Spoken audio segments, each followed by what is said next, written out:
जो है गौतम ऋषि इंद्र को भी श्राप दिए, अहिल्या माता को भी श्राप दिए, चंद्रमा को भी श्राप दिए। चंद्रमा के बीच में देखिएगा दाग है। जी जी जी जी जी कुल चलाते थे, उनके पास अक्षय पात्र था जी पंडित। जिससे 88,000 ब्रह्म ऋषि को वह भोजन प्राप्त कराते थे और ब्रह्म विद्या का गुरुकुल 88,000 ऋषि जी जी। और इसके बाद जो है सो गौतम जी जब वहाँ भगवान राम विवाह के लिए आए हैं और माँ अहिल्या का उद्धार हुई है जी, तो अहिल्या आकर के अपने पति से मिली है, ऐसा हमारा आपका रामायण कहता है। अपने पति भी कहे की जर्जर स्थिति है। जी जी बोल दिया, देख रहे हैं, सुन सकते हैं। देख जी ये है गंगा तट पर, तो गंगा सामने प्रकट हो गई है कि गौतम आज क्या है जो हमारे सैन्य के समय में तुम ऐसे अपने पैरों से नंगे पैरों चल के आए थे यहाँ जी। पे गुरु के साथ जी और अपने छोटे भाई के लक्ष्मण के साथ यहाँ आए थे। यहाँ माता सीता नहीं आई है।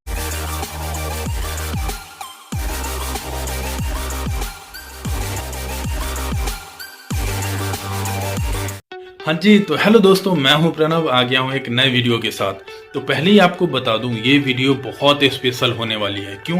क्योंकि ये वीडियो है बहुत पुराने ऐतिहासिक और तीर्थ स्थल गौतम कुंड और अहिल्या स्थान के बारे में। आपको पहले बता दूं, जो अहिल्या माता जो थी वो ब्रह्मा जी की पुत्री थी, या यूँ कहूँ बेटी थी। और महर्षि गौतम जो थे वो बहुत बड़े ऋषि थे जिनको अपने 5 ज्ञानेंद्रियां पे कंट्रोल था। तो इस वीडियो में मैं आपको विस्तार से बताने वाला हूँ सब कुछ, और आशा करता हूँ आप सभी खुश होंगे, मस्त होंगे, अच्छे होंगे, अपने और अपनी फैमिली का ख्याल रख रहे होंगे और कुछ बेहतर कर रहे होंगे। तो बने रहे वीडियो में। तो बात यह है, जो ये वीडियो थोड़ी नहीं बहुत ज़्यादा बड़ी बन गई है, अप्रॉक्स 1.5 घंटे का। और मैं कुछ स्किप नहीं करना चाहता, क्योंकि जितने भी मंदिर थे उनके जो पुजारी थे उनसे हमें बहुत बड़ा इतिहास और कहानी जानने का मौका मिला, जो हमारे पूजनीय हैं, जो अहिल्या माता है, जो गौतम ऋषि हैं, उनके बारे में क्या हुआ था, कैसे हुआ था, सब कुछ। तो इस वीडियो को भी मैं पार्ट वाइज डिवाइड करके डालता जाऊंगा। तो अप्रॉक्स हो सकता है इसके 5 से 6 पार्ट बन जाए। तो देखिए आप लोग। आपका कहना ये है, यहाँ पे किसी भी इंसान को अगर कोई भी समस्या है, वो अगर मन से यहाँ पे आएंगे सब पूरा होता है। अपनी जो उनका कष्ट है, जो आते हैं, जो अरमान से आए तो जरूर सिद्ध पावन भूमि है, जो वो दरबार में माथा टेकने के बाद अवश्य पूरा होता है। और वो अपने फल पा करके आते हैं स्वयं दोबारा यहाँ माथा टेकने और उनका मानस पूरा करते हैं। जी साल में चैत रामनवमी के अवसर पर यहाँ अपार भीड़ मेला लगता है। अगहन विवाह पंचमी के समय में भीड़ लगता है। कौन कौन सा महीना हो गया पंडित जी? चैत की और अगहन का। चैत कौन सा महीना होता है? मतलब में जी अप्रैल। और एक कौन सा बोले हैं? अगहन विवाह पंचमी यही दिसंबर के में पड़ेगा ना, सितंबर के टाइम में। इन दोनों टाइम में यहाँ पे बहुत ज्यादा भीड़ लगती है, मेला वगैरह लगता है। चैत रामनवमी में तो अपार भीड़ लगता है। रामनवमी में अक्टूबर के टाइम में, अप्रैल में। अच्छा अप्रैल वाला चैती दुर्गा पूजा, अप्रैल वाला, अप्रैल के टाइम में। ठीक है पंडित जी, ठीक है पंडित जी, आपका बहुत बहुत धन्यवाद। ठीक है। और कुछ शंका है और कुछ पूछना है? और पंडित जी अभी तो मन में कुछ ध्यान नहीं आ रहा है, अगर आप कुछ खुद के हम तक जो कुछ भी आप सुनाएंगे तो मैं कोई योगी, कोई तांत्रिक ये नहीं हूँ जी। हमारे बैठे हैं वो जी। विराजमान है जी। जो उनको आप कहना चाहेंगे, जो फरियाद वहाँ करेंगे सारे पूरा करेंगे। वहाँ माथा टेक करके वहाँ कहिए उनसे विलाप से। तो दोस्तों आपने सुना इस मंदिर के, श्री राम मंदिर के पुजारी से, जो इसका ऐतिहासिक हिस्ट्री क्या रहा है, पुराने हिस्ट्री क्या रहा है। एक बार और फिर आप लोग भी मेरे साथ श्री राम मंदिर का दर्शन कर लीजिए, प्रणाम कर लीजिए।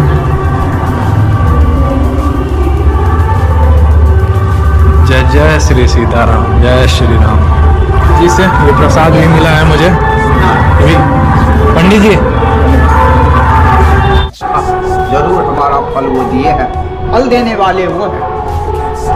पंडित जी मेरा ये भी मानना है, जो भगवान जो हैं वो कभी भी उनके जो भक्त हैं, जो उनसे कोई भी इंसान अगर एक दिन में 1 मिनट भी उन्हें याद करता है, मन से प्रणाम करता है, लेकिन भगवान का अपना एक स्थान होता है। आप सही कह रहे हैं, उस जाना पड़ता है। तो मैं तो भगवान से यही कहूँगा जो थोड़ा सा जो बिहार के गवर्नमेंट है वो थोड़ी इतने पुराने धरोहर पे थोड़ा ध्यान दे, इसे ऐसे बर्बाद ना होने दे। बस मेरा कहना यही रहेगा। ऐतिहासिक भूमि है, माना हुआ है ऐतिहासिक भूमि। पंडित जी, इस मंदिर को कितने साल हो गए होंगे आपके अनुसार? 500 वर्ष से ऊपर हो रहा है। 500 वर्ष। अभी तो सुनी सुनाई जो बुजुर्ग हैं जो बतलाए हैं सब पहले से। जी जी हमने तो उतने दिन के नहीं है जो देखे हैं, लेकिन जो सुनाई जो पंडितों से बता रहे हैं पहले से भी जो जी हमारे से पहले बहुत थे जो बुजुर्ग थे, अभी सवाल किया जी पंडित जी। तो हमें बतलाए जो इतने हो गया, तो ये 500 वर्ष से ऊपर ही हो गया, कम नहीं। जी पंडित जी। मंदिर बनाया, जानीपुर के कमरा भी बनाया, वो मिस्त्री के हाथ काट के रखा हुआ है ऊपर। मिस्त्री का हाथ काट के कहाँ पे रखा हुआ है? बनाया था फिगर वो सब। अच्छा, जो बनाया था उसमें ऐसे भीतर से ऐसा सुनते हैं, ये क्या लगता है आपको? वो दरभंगा महाराज की समय था जो इस नकल का यहाँ सौराठ सभा ये सब बना था, दो दरभंगा महाराज का। जी जी जी जी जी जी। जो मिस्त्री दूसरा नकल का और कहीं नहीं ऐसे बना सके, उसको मेंटेन पूरा परिवार की सब दरभंगे महाराज के सब मिला। ये यहाँ के जो सहायक पंडित जी थे उनसे तो बात हो गई थी, अहिल्या स्थान, मेन अहिल्या स्थान का जो मंदिर है, और जो सहायक पंडित जी बता रहे थे जो मेन पंडिताइन जो है अहिल्या स्थान मंदिर के वो यही हैं, तो इनसे भी बात कर लेते हैं। तो जय जय सिया राम। तो आप अहिल्या माता के लिए जो कुछ बताना चाहेंगे तो बता दीजिए। सबसे पहले तो ये पावन स्थल यही है जहाँ पे भगवान स्वयं चल के माता का उद्धार करने आए थे। जी जी जी। जहाँ की विश्व में हर जगह देखा जाता है कि भक्त चल के भगवान के पास जाया करते हैं। भक्त चल के, जी। लेकिन यहाँ भक्त के पास भगवान स्वयं आए थे। भगवान आए। अपने पैरों से, नंगे पैरों चल के आए थे यहाँ जी। पे, गुरु के साथ जी। और अपने छोटे भाई लक्ष्मण के साथ यहाँ आए थे। यहाँ माता सीता नहीं आई है जी सबसे जी। पहले। यहाँ अपने विवाह से पहले धनुष यज्ञ में जब जा रहे थे धनुष तोड़ने के लिए, उसी समय यहाँ पहले यहाँ आए थे, रास्ते में पड़ा। जी, जी। पहले यहाँ आए, यहाँ अहिल्या माता का उद्धार जी। किए, रास्ते में ताड़का का वध किए, बक्सर में है। जी। उसके बाद फिर गंगा वर्णन विश्वामित्र जी ने बताया। उसके बाद आगे जब जनकपुर बढ़े तो वहाँ धनुष तोड़ने गए थे। जी। तो यहाँ पे जो है तो अहिल्या माता का यहाँ स्थानीय निवास था। जी। जैसे आजकल के ज़माने में लोगों का होता है जन्म स्थल कहीं हुआ और कमाने कहीं और जाते हैं, जी। उसी प्रकार ये स्थानीय स्थल है इनका। अहिल्या माता का स्थानीय स्थल है, जैसे अभी मायका ससुराल होता है ना, जी। उसी प्रकार ये ससुराल है। ये इनका स्थानीय निवास था। गौतम ऋषि यहीं के थे। अच्छा, शादी के बाद यहाँ पे अहिल्या माता आई जी थी? हाँ, जी। नहीं, शादी से पहले आई थी अहिल्या माता। जग जो हुआ उस धनुष जग में जाने के वक्त में यहाँ पहले अहिल्या उद्धार करके जी। तब गए इसी रास्ते से जनकपुर गए, जनकपुर गए। तब वहाँ धनुष जग में शामिल हुए। जी। तब वहाँ धनुष भंजन हुआ। जी। इसके बाद शादी का दौर बाराती गया अयोध्या से, पत्र गया जनकपुर से, पत्र गया अयोध्या, जी। आप बाराती साज के आइए राजा दशरथ जी को। जी। तब वहाँ से राजा दशरथ जी उसका दिन तिथि पत्र दूत गया था। जी। तो वहाँ पर तब बाराती साज करके अपना आए जनकपुर। जी। तब वहाँ शादी हुआ चारों भाई का, राम लक्ष्मण भरत शत्रुघ्न चारों भाई का शादी हुआ, 4 कन्या 4 वर। जी। तब उनका शादी हो करके इसके बाद अपना ससुराल गए। जी। वहाँ माता जानकी अपने ससुराल गए अयोध्या, अवध गए। जी, जनकपुर से। जी। यही तो है इतिहास है। इसके बाद तो फिर वह वन में गए हैं, अपना तारका सुबह और सब कुछ पहले ही मारे हैं। धनुष जग होने से पहले ही तो विश्वामित्र जब वो उनको जो अथी हो गया जनौ, जी। जनौ के बाद उनको तो विश्वामित्र जी यज्ञोपवीत होने के बाद, यज्ञोपवीत होने के बाद उनको विश्वामित्र जी ले गए मांग करके। जी। शिक्षा प्राप्त किस लिए? वह वहाँ शिक्षा के लिए विश्वामित्र जी वहाँ शिक्षा प्राप्त करेंगे, और धनुष को जो जग को जो विध्वंस कर रहा था राक्षस लोग, उसकी रखवाली के लिए, रक्षा के लिए। शास्त्र मतलब शास्त्र विद्या के लिए? हाँ, शास्त्र विद्या के लिए। जी। हाँ हाँ। तो वहाँ पर भगवान को शास्त्र विद्या भी मिला, और उसके बाद वो अपना जो मुनि जग करते थे उसका रखवाली भी करते थे। जी जी। यही तो उनका इतिहास है। धन्यवाद पंडित जी।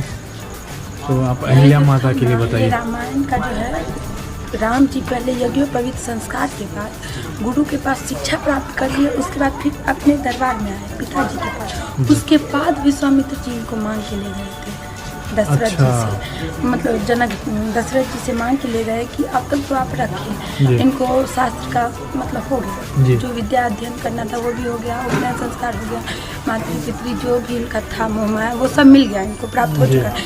अब कुछ कठोरता सीखना चाहिए इनको, कि वध करना, जो ऋषि मुनि है जिनको राक्षस जिनको पीड़ित कर रहे हैं, और यज्ञ हवन जो है स्थान प्रति स्थान पे नहीं हो रहा है, उस सब से रक्षा करने के लिए इनको मांग के ले गए कि अब जो भी होगा इनके माता हम ही हैं और पिता हम ही हैं, ऐसा हमको आज्ञा दीजिए कि अब हमको आपसे आज्ञा न लेना पड़े जी। ऐसा विश्वामित्र जी बोले कि अब जो भी इनका निर्णय लेना होगा वो हम लेंगे, आप इनके लिए हमको ये न निर्भर होना पड़े कि इनका कोई मतलब जैसे बोलते हैं डिसीजन लेना, वो डिसीजन लेना है तो पहले माता पिता से पूछेंगे, ऐसा कुछ नहीं होना चाहिए। तभी ना वो आगे ले गए राम जी को, तो धनुष यज्ञ में ले गए, उनका शादी विवाह सब ठीक हो।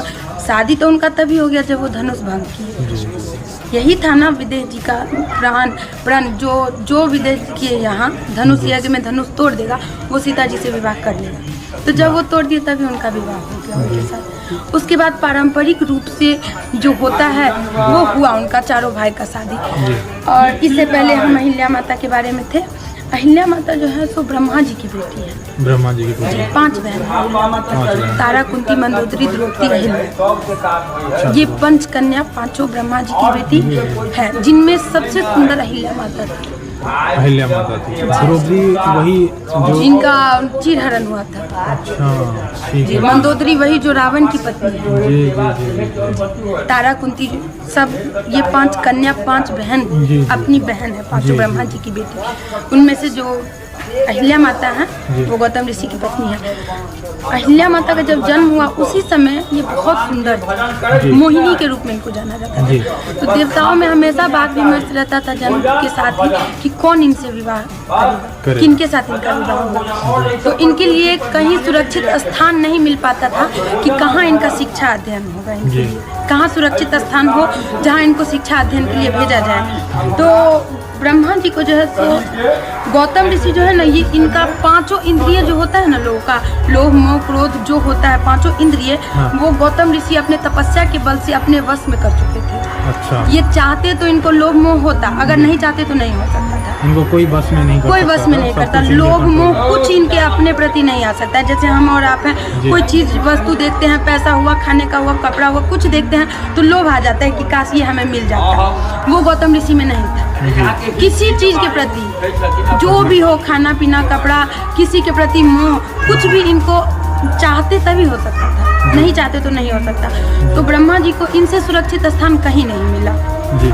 इनसे सुरक्षित स्थान कहीं नहीं मिला, इसलिए ब्रह्मा जी बाल्यावस्था में ही अहिल्या माता को गौतम ऋषि के पास छोड़ गए कि आप इनको शिक्षा अध्ययन दीजिए, शिक्षा दीजिए। ब्रह्मा जी ने किनको? अहिल्या माता। ब्रह्मा जी ने गौतम ऋषि के हाथों सौंप दिया अहिल्या जी को कि आप इनको शिक्षा ग्रहण करवाइए। छोटे उम्र में? हाँ, बाल्यावस्था में जब लोग पढ़ने का अवस्था होता है उसी समय छोड़ दिए कि आप इनको शिक्षा दीजिए। उसी समय से ये अहिल्या माता एक मतलब शिक्षक और मतलब जो होते विद्यार्थी के रूप में इनके पास थी, शिक्षा अध्ययन कर रही थी गुरु के रूप में गौतम ऋषि से। जब ये किशोरावस्था से बढ़ के जब विवाह योग्य हुई, तभी ब्रह्मा जी के लिए चिंता का विषय था कि किनके साथ इनका विवाह किया जाए। कहीं नहीं मिला कोई सुरक्षित स्थान, तो इन्हीं के साथ इनका विवाह भी कर दिया गया, गौतम ऋषि के साथ ही। तो पिता के मन से हुआ या पिता के मन से हुआ? पिता के मन जी, पिता के मन से ही इनका मतलब शिक्षा अध्ययन भी गौतम ऋषि के द्वारा हुआ, और गौतम ऋषि के साथ इनका विवाह भी पिता की इच्छा से हुआ। तो जब शिक्षा अध्ययन हो गया, विवाह हो गया, उसके बाद अपने पारिवारिक जीवन में थे। गौतम ऋषि प्रत्येक दिन जो सूर्य उदय का समय होता है, ब्रह्म मुहूर्त, उस समय ये यहाँ से चल के कुछ दूर पे जो आप देखे होंगे गौतम कुंड है, यहाँ से 3 किलोमीटर दूर। देखे नहीं है, देखने वाले हैं। हाँ, जाइएगा, आगे है, देखिएगा, बहुत भव्य मंदिर है, वहाँ कुंड है। वहाँ जो कुंड है वो पाताल गंगा है। जी। जो पाताल लोक से जुड़ा है वो पाताल गंगा है कुंड में। जी। 7 कुंड है ऐसा माना, हम अपनी आंख से नहीं देखे हैं लेकिन सुनते हैं और है, ये वास्तविक प्रमाणित है जी। कि वहाँ है 7 कुंड पाताल गंगा से जुड़ा हुआ। तो वो प्रातः सुबह ब्रह्म मुहूर्त में जाते थे वहाँ सूर्य को अर्घ देने, गंगा जी का स्नान करते थे और स्नान करने के बाद वो मतलब सूर्य को वहीं पे अर्घ दिया करते थे सूर्योदय के समय ही। जी। तो प्रत्येक दिन जाते थे। किसी दिन एक दिन ऐसा हुआ कि इंद्र जी के मन में छलावा का उपाय आया कि अहिल्या माता के साथ छल किया जाए, मतलब उनको अपना मोह जो था अपने बस में नहीं रहा। तो वो इस मोह के लिए जो है तो अपने साथ चंद्र देवता को भी शामिल कर लिए इसमें कि चंद्रमा भी हमारे साथ आए। अहिल्या माता बहुत सुंदर थी, इस वजह से इंद्रदेव को उन पे मोह आ गया। तो वो अपने मतलब पाप में जो है ना चंद्रदेव को भी शामिल कर लिए, चंद्रदेव को। जी, ऐसा कहीं नहीं सुने होइएगा, कोई नहीं बताया होगा आज तक। चंद्र देवता में जो लोग बोलते हैं ना कि चंद्रमा में दाग है, वो गौतम ऋषि के श्राप के द्वारा ही है उनमें दाग। अच्छा। उनको भी गौतम ऋषि ही श्राप दिए थे, क्योंकि इंद्र भगवान जब गौतम ऋषि की पत्नी अहिल्या जी के पास छल करने आ रहे थे तब वो अर्धरात्रि में ही चंद्र देवता को लुप्त कर दिए, क्योंकि चंद्रदेव अगर लुप्त नहीं होते तो ब्रह्म मुहूर्त नहीं आएगा। तो दोस्तों ये सफ़र बस यहीं तक था। आशा करता हूँ आप सभी को वीडियो थोड़ी बहुत अच्छी लगी होगी। ऐसे ही एक कुछ नया अच्छा करने की कोशिश करता रहता हूँ, कुछ बेहतर करने की।